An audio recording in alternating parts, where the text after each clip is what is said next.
Good morning. We are learning Lila Nishmas Ben Mari Maskam and Ruven Hanasham Shaman Aliyah. We are all the way in the bottom of Kuf Lamed Ches Amud Aleph. Okay, here we go. Amar Shmuel Mishum Rav Chia. Shmuel says in the name of Rav Chia. We're talking about these canopies. So he says Kilas Chasanim Mutter Lentosa Mutter Leforka. He says the canopy of a bridal bed may be hung and may be taken down. Okay, so we'll see. It's going to be qualified so much that by the time we're done, we'll see this canopy cannot be set up. We're now at the top of Kuf Lamed Ches Amud Beis, all the way at the top. But basically, they had these canopies. Typically, a canopy of a bridal bed was basically, they had beds, and the beds too. Keep in mind that they didn't have like rooms. Basically, typically you go to like any old house, and they had like one room. So if you wanted to create nowadays, having a canopy bed is just like a fancy thing. Like you don't actually need a canopy bed. Like what in the world is the point? Historically, they actually had great significance. It provided, a couple with some level of privacy in a room which was presumably occupied by many other people, children, etc. So it was called a canopy of a bridal bed, and he says you're allowed him to hang it up. Now we just saw all these halachos, you're not allowed to hang it up. Why? Because you're making a tent. So we'll see. By the time the Gemara is done qualifying and limiting this, we'll see that we're not talking about the typical bridal bed, but rather something else. So Amar Rav Sheshes Breder Rav Idilo Amran El She'em Begaga Tefach. That we said you're allowed to set up this bridal bed. That's only where its roof. Okay, the top of it is not a tefach. Aval yesh begaga tefach asura. If it has a flat top of any sort, larger than a tefach, which is quite small, then it's forbidden. So now we're saying, first of all, it has to be completely sloped. If there's no tefach, if there's a tefach at top, then that is a tent. The definition of a tent is where there is a tefach at the top. So if it goes like this, if the way the bed is made up is the typical post on top of a canopy bed like we have, where it has, it's flat on top, that's certainly not allowed. Even if the top is just very narrow, as long as there's a tefach of space, big, it's going to be yasser. Okay, because that already is an ohel, that already is a setting up a tent. Okay, then the ein begaga tefach nami, and even if its roof does not have a tefach, lo amran el shei mepachos mishlosha samach legaga tefach.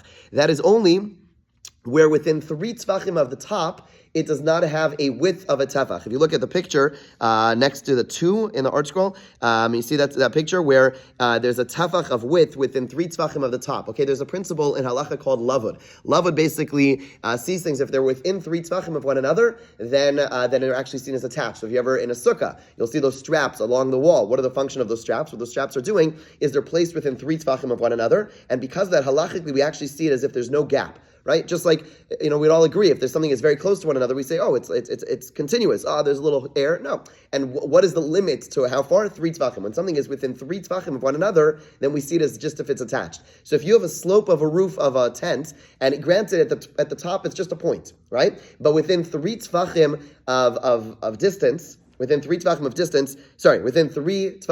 you're going to have a tefach of width. So basically, you see it all is merged together as one, and it's as if it's ki'ilu, there is a tefach of width, it's as if there is a roof. Right? Yeah. Not important, but it's the same discussion. It sounds like in the Masechta Sukkah. Yeah, that's... Putting, a violin said something about it. Correct. So in Sukkah, we're going to use this principle quite a lot regarding lavud. But yeah, bottom line is, so now we're already dealing with the tent, which is going to be less. Think about how narrow this tent has already gotten, right? Because if it's wide enough that it hit a tefach, which is not very large, then basically it's already going to be invalid. So we're talking about already a tent which is extremely narrow. Already not such a practical tent, not such a practical bed canopy. Okay, but let's keep on reading. Again, if it has within 3 tzvachim from the top a tefach of width, it's going to be forbidden because again you made a tent. And that is only if there is not within its entire slope a tefach. The sloping sides of a canopy are like the canopy. So if you look at the picture next to number 4, you see that we're saying that on either side of this tent, it can't have a tefach of width. Its whole slope can't be a tefach of width. Why? Because there is a machlokas somewhere else where you kind of see the slope as if it's the top. You kind of you shift your pictures, you press like the arrow, basically make it sideways. So now we look at it as if it's actually you see like the slope as if it's actually the roof. And if it's the roof, there's a tefach there, and therefore be yasser. Now that's machlokas tanaim, and we don't actually rule this way, but fine. But the bottom line is that this would also be yasser. So now again, how wide is this thing? It's basically like this. It's basically just like 2 drapes on the side of a pole. We're no longer thinking, it's not something you practically sleep under. So the bottom line is, the way Rashi understands this is we're talking about these decorative canopies. We're no longer talking about, we initially assume we're talking about the canopy that's over a bed. That can't be. No one's sleeping under, there's nothing there. Basically it's just like a pole. There's curtains hanging over it. And so apparently there was also a decorative type of canopy that was placed around rooms as like just, again, decorations. This was like a style. That is allowed. You're allowed to place this canopy if you have a structure where you have a pole and then you have a canopy hanging over it, kind of like blinds, kind of like a mechitza, something like that. That's permitted because it does not, as long as there's like no tefach anywhere, not here, not there, there's no tefach anywhere, then it's totally permitted. Okay, fine. One more qualification. V'lo amran el d'lo nachis mipuria tefach. Even if you did this, but if under where the bed is, it's going to drape over a tefach, then it's going to be forbidden, because if it extends a tefach below the bed, it's going to be forbidden. It's going to be forbidden, because then you've created a tent-like structure under the bed.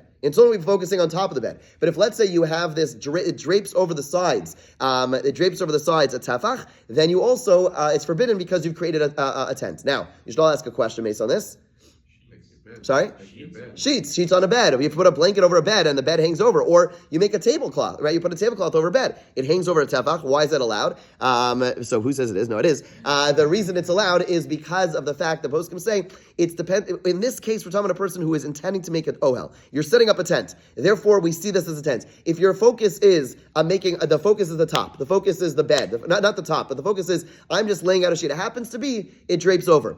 And I might even want it to drape over for aesthetic purposes, right? But the bottom line is, what I'm really trying to do is cover a bed, cover a table, and therefore we do not see that as ohel, and therefore all the poskim say you are allowed to set a tablecloth or a bed sheets, even though it's going to, a blanket or whatever, even though it's going to hang over a tefach, that's going to be fine.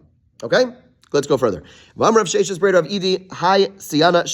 This felt hat is permitted. Okay. There's another brisa which says wearing this certain felt hat is forbidden. So you have a stira, you have a contradiction. One brisa says this certain felt hat, it's a wide brim felt hat, basically like like a fedora, which has a wide brim. Not nowadays is not problematic. The new hat styles are like tiny. But back in the day, when I was a bar mitzvah, my hat was like 100 miles wide. So basically those hats. One brisa says mutter, one brisa says asur. So where it says lo kashad is beit tefach, hadlo is beit tefach. The one that says it's permitted is the old stuff. The one that says permitted is the new ones. The new ones have a small brim. That's fine, less than a tefach. The old ones, they're larger than a tefach. Then it's going to be asur. Okay. Now wait a second. You may have seen people who wear a hat with. Sorry. Oh, we talked about umbrellas. We're not going back to umbrellas. Umbrellas are. A hat umbrella. Okay. Oh, the hat's an umbrella. Got it. Yeah. That is the function of a hat.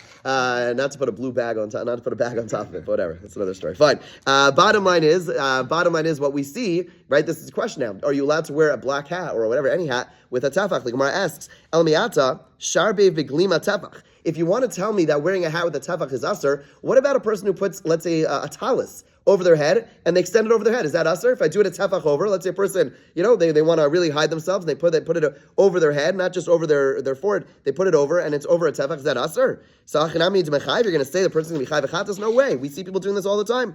So Ella Kasha, the Gemara says you're right. When it comes to a hat, tefach or not tefach, it's mutter. That is not considered ohel. If you're wearing it as clothing, it's not asur, which does lead to the question, by the way, of these funky, those umbrella hats that people wear. So some want to say that maybe that's mutter. Okay, whatever. Fine. Maybe it's mutter. That would be certainly less problematic. You might look funny, but that would be less problematic. If it's clothing, the notion of an ohel, like a tablecloth, that's not going to be an ohel. It's not an ohel, it's a hat. And therefore, even if it's a very large hat, right? People have very large hats, tefach, whatever, that's not a problem. So why did one brisa say it's asur? Why did one brisa say it's mutter? El lo kasha had mehadek, hadal mehadek. The problem with this hat is that it's going to potentially blow off, right? We saw this all the way back again, about over 100 blot ago, wearing certain items which we're not confident that it's going to stay on your body. And if that's the case, we're afraid you're going to pick it up off the floor and carry it on Shabbos if it blows off. And therefore, the Gemara is saying, if it's a felt hat that is nicely placed on your head, that's fine. We're not afraid it's going to fly off. But if it's a felt hat, and felt hats, don't have such grips, there's more of a concern it's going to fly off, then it's going to be asur. Where do you draw the line on it? I'm not exactly sure. So why bring up the point of tefach? It doesn't matter. No, that was the initial answer. Initially, that's why we brought it up in this context. In other words, first the Gemara tried saying, we had a stira. We said, one says asr, one says mutter. He said, it must be, the reason one is asr is because it's an ohel. Then we said, no. Then we rejected that, say just like when you wear a talis, it's no law, we don't treat an ohel. Clothing is not an ohel, so we reject that entirely. And we say, it's a new answer, which has nothing to do with our discussion, tight versus not tight. That's where the Gemara lands. Okay? Good? Let's go a little further. Shalach le Rami Bar Yecheskel Rav Huna. Rami Bar Yecheskel sent the following message to Rav Huna. Emalan easy. Tell us, my friend. Hanach mili mal yasa de amr slam mishmei de Rav. Rav Huna was a student of Rav. Rav was the great teacher. That's why he was called Rav. Okay, it's his nickname. Like he was the teacher. And he says, tell us those excellent teachings that you told us. Back in the day we bumped into you, and you told us a bunch of teachings in the name of Rav. Tell us them again. What were the and specific ones? Tarte b'Shabbos. You told us two laws regarding Shabbos. V'chad b'Torah, and one concept about the Torah itself. So Rav Huna, please tell us them. Okay, so Rav Huna obliged. Shalach le, Rav Huna sent the following to Rami Bar Yecheskel. Hadatanya god bechisna mutter lintosa b'Shabbos. If you recall, we spoke about this leather bag that yesterday. We spoke about this leather bag that was hung tightly. So although we had a version saying it's forbidden, we'll see why in a moment. But he says there is a version that says it's permitted to hang these bags on Shabbos. Okay, so that you say that it's permitted, there's a brayso that says it's permitted. Amarav lo shanu elo b'shnei b'nei adam. This is only when two people hang it. Okay, aval ba'adam achad aser. If one person hangs it, it's forbidden. What's the rationale behind this? The rationale is as follows: when one person hangs it, then the way they hang it is they tie one side. Okay, they tie it tightly, and then they go to the other side and they tie it tightly. And therefore, the concern over here is that a person's going to be tying it very tightly, and it's going to stretch it out and make a real tent. When two people do it, since they don't need to, for it to be standing, you don't need it to be hanging as strongly on each side. You don't have to go tie it tightly on this side, then tie it tightly on that side. You could just have it, place it. It's easier to have two people do it. Therefore, they're not going to tie it as tightly, and therefore, we don't see it stretched as much. We don't see it as a real ohel. It's kind of just like thrown together, and therefore, he says two people doing it is permitted. If one person does it, it's aser. Okay. Amar Abaye, that was one thing that he taught him. Amar Abaye, and Abaye says, "V'chila fila basar b'nei adam aser yi'afshar lo mimatcha porta." Even if 10 people spread it out, the bottom line is, if you're spreading out a canopy, that's much easier to spread it out in a way that's going to create a tent. And therefore, even if 10 people do it, which we're concerned when more people get involved, too many cooks in the kitchen, more people get involved, it's not going to be done properly. But with a tent, it's so easy to be done. Too many cooks in the kitchen is a principle which is so to speak, applied to this leather bag. Two people are doing it, it's not going to be done as well. But that's because it's something which is like a hard thing to do. And therefore, two people do it, they're not going to do it as diligently. But when it comes to a canopy, it's the most simple thing in the world. Even if you have 10 people doing it, and a bunch of children doing it, you're going to end up making a canopy. And therefore, it doesn't matter if you have a bunch of people doing a canopy. Bottom line is you're going to create an ohel. And therefore, it's still, don't do it even if you're doing it with a bunch of people. Okay. Idach mahi. What is the other halacha that, then Rav Huna sent another halacha regarding Shabbos. The Tani, he taught, Kira shenishmata achas mi'archoseh, an oven which has one of its legs broken off, mutter l'taltla. You're allowed to move it. Shtayim, if two of its legs broke off, aser, it is forbidden to move it. Now, why would you be allowed to move an oven on Shabbos? Are you allowed to move an oven on Shabbos? Presumably not. It's a klish melachto le'isser. Okay, but when are you allowed to move a klish melachto le'isser? Muksa review? Need its place. Excellent, right? If you need its space, if you have a klish melachto le'isser, if you have you have like a hammer, or a movable oven. I don't know, you have a microwave sitting on a table. Let's say you have a microwave. You don't think this way. Let's say you have a microwave sitting on your countertop, right? And you're like, oh my gosh, I want to prepare salads for Shabbos. And I don't have enough space. I have a bunch of people in the kitchen. You're allowed to go ahead, you pick up the microwave, and you move it, right? We don't think that way, but you're 100% allowed to do so. It's a klish machla iser. It's set up for cooking, but we treat it as utensil. And the bottom line is, if you need its place, you're allowed to move it. That's a classic place, klish machla iser, moving it l'tzorach makoma. So he says over here, if one leg fell off, you're allowed to move it. If two legs fell off, you're not allowed to move it. What's the difference the distinction he's making over here? So the one way of understanding is that when one leg falls off, we still treat it like a kli. It's still utensil. It's still functional. Okay? But if two legs fell off, right? If let's see how many legs are there on the bottom of the oven? 4, presumably. If one leg falls off, most things are able to still stand with 3 legs. If 2 legs fall off, it no longer is a utensil anymore, right? If it's a rock adding to its place, right now it becomes no longer a utensil, it's more comparable to a rock. If a rock is on your counter and was placed on your counter on purpose, and you want to now use that counter, you're in trouble. You can't really move it. Okay, you can move it. We talk about moving it k'la'achar according to many posts. Can you moving it indirectly? You certainly can't pick it up to move it. That would be forbidden. So similarly over here, if two legs of the microwave / oven fall off, it no longer is a utensil. And the idea of moving a utensil, it's tzorach makoma, is a kli shemalach iser. It's only when it's still a utensil. When it's no longer a utensil, i.e., something that has two legs breaking off, you're not allowed to move it. Okay, comes along Rav Amar, and this is the thing Rav Huna says. Afilu chanami aser. Even if it just lost one leg, it's prohibited. Why? Gzeira shema yiska. There's a concern that you might come to fix it tightly, and this goes back to what we were discussing earlier. Remember, we saw this distinction we discussed yesterday that when you have a technically, if a person were to go and place it softly, it would be permitted. But with a leg of an oven, typically you're going to assume an oven, when they put those legs in, it's not just something you place under it, you screw it in, right? You make it really tight. So says Rav, even if one leg falls off, you're not supposed to move it. Why can't you move it? Because there's a concern if you're going to start moving it, you're going to want to place that one leg there, and you might place it softly, but there's a bigger concern that you might place it tightly, and anything, where we saw yesterday, anything you can place softly, we don't allow you to place softly if there's a concern that if there's a possibility of playing it tightly, right? We distinguish between a table with leaves, where there's only a possibility of placing it softly, in the sense that it just slides in. There's no concept of and then you tighten and screw it in and use a hammer or whatever it is. But with a leg of a oven, or think about any broken, right? Just something to keep in mind in terms of, I don't know, a door handle falls off, right? Happens all the time. Could happen all the time. Depends on the house, right? So are you allowed to place that door handle softly? The answer is no. You're not allowed to, the door handle is muksa, and to place it even softly is exer d'rabbanan, because there's a concern. If you place it softly, you're going to go ahead and place it tightly, which is certainly the norm, right? So I'll say, I'm not doing anything intensely, I'm just placing it softly. So nonetheless, since you could theoretically place it even harder, therefore it is going to be usher to do. Yeah? Make sense? Yeah? Okay, good. Torah. What is the halacha? What is the statement of Torah that was taught by Rav? Amar Rav taught, Asida Torah shetishkach miYisrael. The Torah will eventually be forgotten from the Jewish people. Shenemar, as it says, V'hifla Hashem es ma'akoscha. In the Tochacha it says, Hashem will make extraordinary your blows. The word v'hifla. Now, what does it mean? He'll make your blows extraordinary. It's very undefined. He'll make it incredible in the sense, in a bad sense. Extraordinary. What does that mean? Haflazu in Yodeyamaw. I don't know what it means. Because you omer lachein hinini Yosef lahafli as amazeh hafli v'fela. When it says in Yeshaya that I'm going to do extraordinary things among the people, and the end of the pasuk says the wisdom of their wise shall perish. Have omer haflazu Torah. What it means is that the part of the punishment is that there's going to be a forgetting of the Torah. So Rav comes along and says the Torah is going to be a time in history where the Torah is going to be forgotten. Tana Rabbanan. Okay, it was taught in a brayso. Shnichlusu Rabbeinu Keren b'Yavna Amru, when they entered Keren b'Yavna. When they entered Keren b'Yavna, that was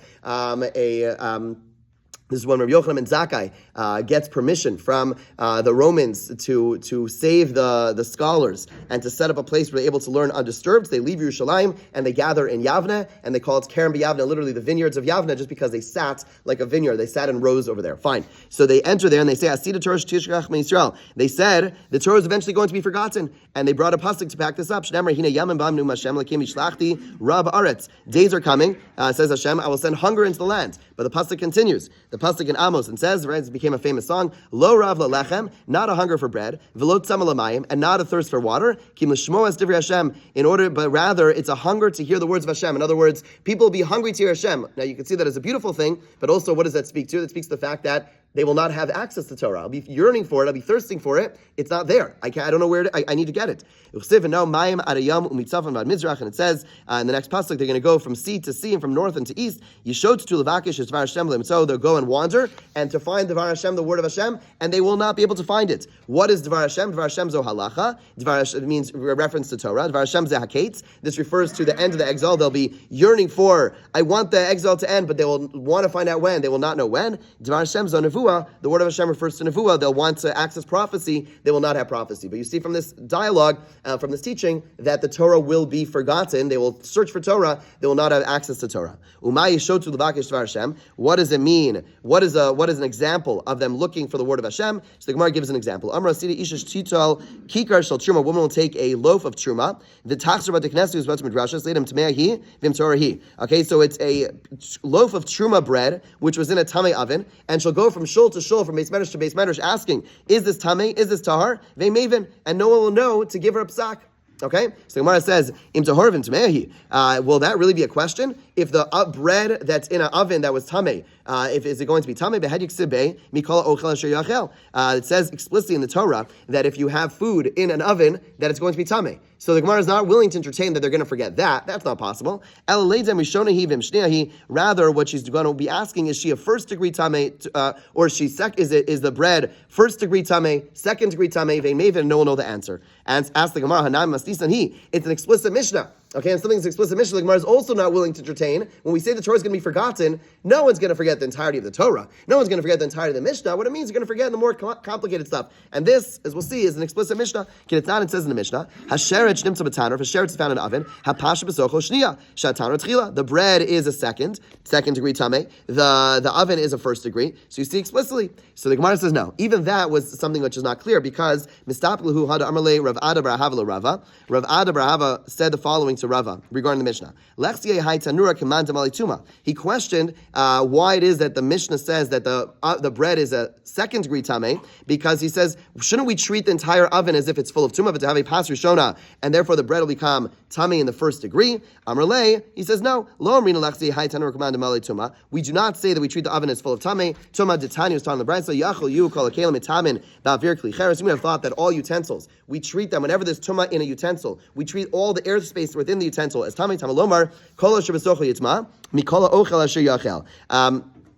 It's only this idea of that when a vessel is filled with things, we treat the whole thing as tameh. That's ochel matam ba'avir klicheres, then kelim matam ba'avir klicheres. There is a distinction made regarding food that's found within an oven, okay, within a utensil, as opposed to utensils found within a utensil. And what that speaks to is the fact that we do not treat the airspace as if it's full. The fact that we distinguish between food and utensils comes to say that there is something, we don't treat airspace in general as if that it's all full of tumah. Rather, there is this distinction made, and therefore we see even later day scholars were a little bit misupik, we're not clear about this halacha, and that's the Torah. When he says the Torah is going to be forgotten, that's what he's referring to. We'll see tomorrow Rav Shimon Bar Yochai is going to disagree with this, and we'll talk, I was hoping to get there today, but we'll talk about, there was some periods in history which are brought up by academics about, that the Torah that we have maybe was really created, written by later, by different Nevi'im, because maybe the Torah was indeed forgotten. There are certain sections in Tanakh which seem to indicate that the Torah was completely forgotten, and the Torah was, so to speak, found,